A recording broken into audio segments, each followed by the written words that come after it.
दोस्तों एक बार फिर से स्वागत है आपका प्रजापति न्यूज में। दोस्तों झड़ते हुए बाल आज के समय में लोगों की सबसे बड़ी समस्या है, जिससे निजात पाने के लिए लोग तरह तरह की चीजों का इस्तेमाल करते हैं और जब हर चीज से थक हार जाते हैं तब वे हेयर ट्रांसप्लांट सर्जरी का सहारा लेते हैं। लेकिन ये हेयर ट्रांसप्लांट आसान नहीं होता। इसमें कई तरह की चीजें की जाती है जिसमें खर्चा भी लगता है और उसी खर्चे के डर से कई लोग हेयर ट्रांसप्लांट नहीं करवाते।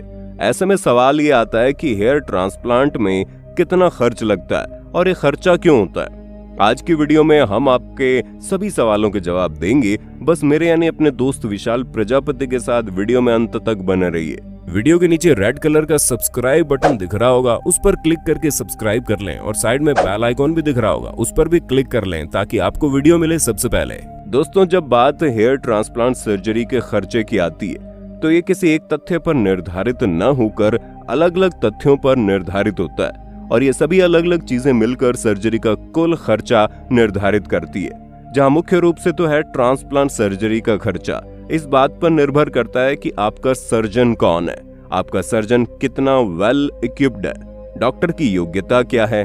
न केवल डॉक्टर की योग्यता बल्कि ऑपरेशन थिएटर में उनके सहायक, उनकी पूरी टीम की योग्यता क्या है, क्योंकि पूरी टीम मिलकर आपको आपका मनचाहा परिणाम दे सकती है।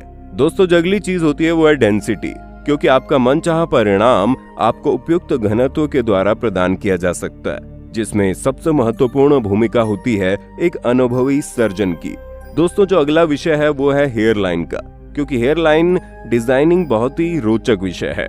एक परफेक्ट हेयर लाइन देने के लिए बरसों के अभ्यास की जरूरत होती है। और अगर ग्राफ्ट्स की बात करें तो जैसा कि आप जानते हैं हेयर ट्रांसप्लांट सर्जरी में जिन जगहों पर ज्यादा अधिक घने बाल उगते हैं वहां से बालों के ग्राफ्ट्स को निकालकर उस जगह पर लगाया जाता है जहां बाल नहीं उगते हैं। और ग्राफ्ट्स को निकालना बिल्कुल वैसा ही है जैसे कोयले की खान से हीरे को निकालना। ग्राफ्ट्स का उभार बहुत महत्वपूर्ण है ताकि आपके बाल सही तरीके से बढ़ सकें।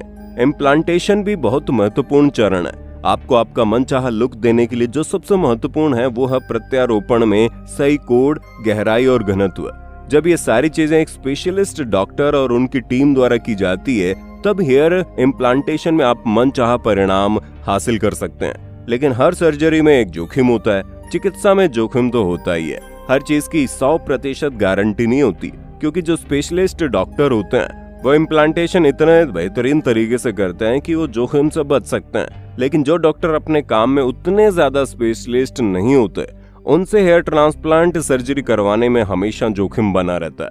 अब बात करते हैं हेयर ट्रांसप्लांट सर्जरी की अवधि कितनी होती है, क्योंकि दोस्तों ये एक बहुत ही लंबी और जटिल प्रक्रिया होती है। इस प्रक्रिया को सफलतापूर्वक करने के लिए डॉक्टर का कुशल होना बहुत आवश्यक है। इस प्रक्रिया के दौरान कई बार आपात परिस्थितियां भी आ सकती है, इसलिए भी आपके डॉक्टर का स्पेशलिस्ट और एक्सपीरियंस्ड होना बहुत जरूरी है ताकि आप सुरक्षित रहें और आपको मनचाहा परिणाम मिल सके। दोस्तों किसी भी तरह की मेडिकल इमरजेंसी या फिर किसी भी अनहोनी से बचने के लिए हेयर ट्रांसप्लांट को हमेशा ऑपरेशन थिएटर में ही करवाना चाहिए, न कि किसी ओपीडी सेटअप में। क्योंकि जब हेयर ट्रांसप्लांट ऑपरेशन थिएटर में होता है तो उसे प्रॉपर सर्जरी की तरह साफ सुथरे तरीके से और प्रॉपर इक्विपमेंट्स के साथ किया जाता है। और ऑपरेशन थिएटर के लिए जो डॉक्टर आपकी सर्जरी कर रहा है उसे उचित लाइसेंस होना भी आवश्यक है। उसके पास जरूरी डॉक्यूमेंट्स होने चाहिए, मेडिसिन भी उसके साथ अवेलेबल होनी चाहिए और अगर कोई इमरजेंसी आ जाती है तो मेडिकल हेल्प की भी अवेलेबिलिटी होनी बहुत जरूरी है। इस तरह के ऑपरेशन थिएटर के सेटअप के लिए जो हेयर ट्रांसप्लांट सर्जरी करते हैं उन डॉक्टर्स को अच्छा खासा इन्वेस्टमेंट करना पड़ता है। और जो हाई लेवल के डॉक्टर होते हैं वो हमेशा अपने हर एक मरीज के लिए नए और इम्पोर्टेंट उपकरणों का इस्तेमाल करते हैं ताकि ना ब्लीडिंग हो और ना ही दाग रह जाए, यानी कि किसी भी तरह की कोई परेशानी ना हो और कस्टमर को बिल्कुल मनचाहा परिणाम मिले।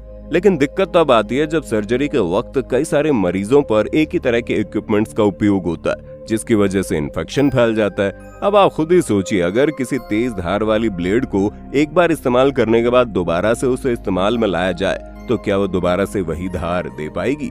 नहीं।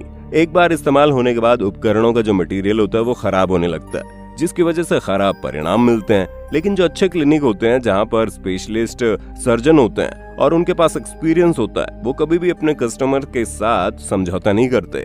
भले ही उसके लिए वे ज्यादा पैसे चार्ज करें, लेकिन वो हमेशा कस्टमर्स को मनचाहा परिणाम देते हैं। और अहम बात यह भी है कि हेयर ट्रांसप्लांट सर्जरी एक अकेले आदमी का काम नहीं है।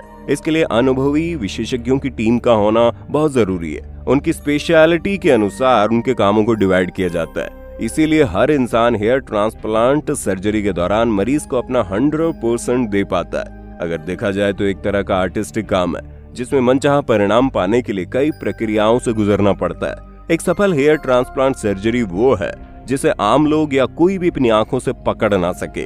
ऐसा करने के लिए बहुत प्रयास और प्रशिक्षण की आवश्यकता होती है, चाहे वो डॉक्टर हो या फिर मेडिकल रिप्रेजेंटेटिव, क्योंकि कई बार लोगों को सही परिणाम तो मिल जाता है लेकिन दोबारा से सर्जरी करवानी पड़ती है। और इसी चीज से बचने के लिए उन्हें सही सर्जन का चुनाव करना चाहिए। जल्दबाजी में कोई भी फैसला नहीं लेना, वरना सस्ता क्लिनिक देखकर एक बार वो सर्जरी तो करवा लेते हैं लेकिन बाद में असर कम होने पर दोबारा से सर्जरी करवानी पड़ती है और फिर उतना ही खर्चा वापस आ जाता है। भारतीय बाजार में हेयर ट्रांसप्लांट सर्जरी की कीमत अलग अलग शहर और अलग अलग क्लिनिक के हिसाब से अलग अलग होती है, जिसमें अगर हम कुल खर्चे की बात करें तो 30,000 से लेकर 1 लाख तक भी खर्चा आ सकता है या फिर इससे भी ज्यादा हो सकता है। ये सब कुछ डिपेंड करता है आप किस जगह पर रहते हैं, आपको किस लेवल का गंजापन है और जिस जगह पर गंजापन नहीं है वहां पर बाल कितने घने हैं। ये सारी चीजें बहुत ज्यादा मैटर करती है। इसलिए जब कभी भी हेयर ट्रांसप्लांट सर्जरी के लिए जाएं तो सबसे पहले जिस क्लिनिक और डॉक्टर का चयन कर रहे हैं वो बढ़िया होना चाहिए, क्योंकि बेकार सर्जरी करवाकर दोबारा से सर्जरी करवाने की नौबत आए उससे बढ़िया तो है कि एक ही बार में आप अच्छी सर्जरी करवाकर हमेशा अपने लहराते हुए बालों का सुख प्राप्त कर लें। तो दोस्तों, ये थी हेयर ट्रांसप्लांट सर्जरी से जुड़ी सारी जानकारियां।